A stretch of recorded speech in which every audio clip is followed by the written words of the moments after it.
फिर कहाँ जाते हैं? संतों के पास, क्योंकि सभी को ये पता है कि साधु संतों के पास भगवान की जड़ी होती है, वो परमात्मा से लाभ प्राप्त करने की विधि जानते हैं, तो वहां जाते हैं। तो जिस भी संत के पास जाते हैं वो संत जाते ही उसकी सुनकर सारी कहानी उसको जंतर मंतर बताता है, ऐसे कर ले, ऐसे कर ले, ये प्रसाद बांट दे, फलाना काम कर दे, पांचों लत्ते धर दे। जब 2-4 बार वो धक्के खा लेता है और वो कहता है कि जी मुझे कोई लाभ नहीं हो रहा है, फिर कहता भाई बेटा ये तो तेरे प्रारब्ध में लिखा हुआ कर्म है, तो तुझे भोगना ही पड़ेगा। फिर क्या कथा सुनाते हैं कि भाई देखो भगवान विष्णु जी को श्राप लगा था, नारद जी का श्राप बस श्री रामचंद्र रूप में प्रगट जन्म लिया राजा दशरथ के घर पे, और रामचंद्र रूप में श्री रामचंद्र जी ने अर्थात विष्णु जी ने सुग्रीव के भाई बाली को मारा था धोखा देकर, उसका भी बदला देना पड़ा, उसका भी कर्म भोगना पड़ा श्री कृष्ण रूप में।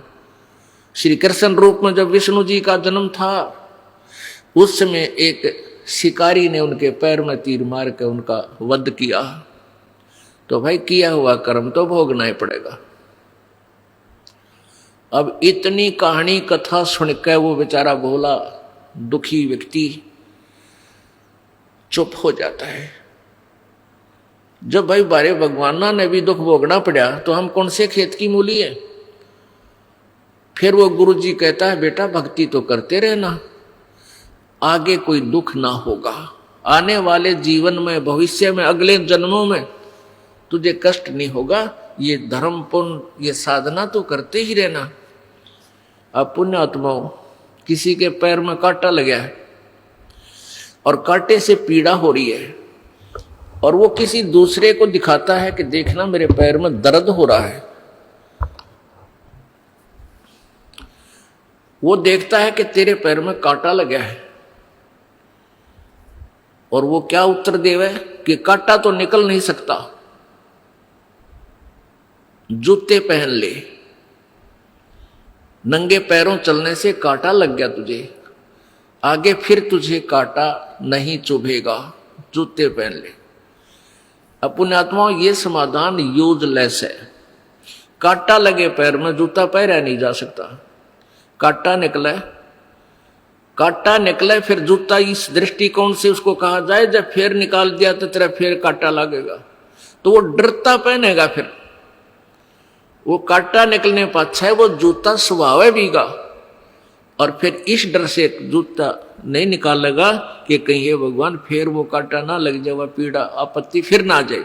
तो पुण्यात्मा जो दुखी प्राणी संतों के पास आए हैं जाते हैं इसी उद्देश्य से जाते हैं कि हमारी ये पाप रूपी कर्म का कांटा निकले। और फिर जैसे आप जी आते हो परमात्मा कबीर जी के सच्चे दरबार में, आपके प्रारब्ध के कांटों को पहले निकाला जाएगा, फिर निकाला जाएगा और साथ में आपको राम नाम का जूता दे दिया जाएगा कि भाई ईब इस राम नाम के जूते ने निकालिए मत ना। राम नाम का जूता निकाल कर नंगे पैरा फिर के परमात्मा की शरण में नारा करते न ढेर सारे पाप इकट्ठे कर लिए। अब ये सब पाप आपके नष्ट कर दिए जाएंगे। परमेश्वर कबीर जी कहते हैं जब ही सतनाम हृदय धरो भयो पाप को नाश, जैसे चिंगारी अग्नि की भाई पड़े पुराने घास।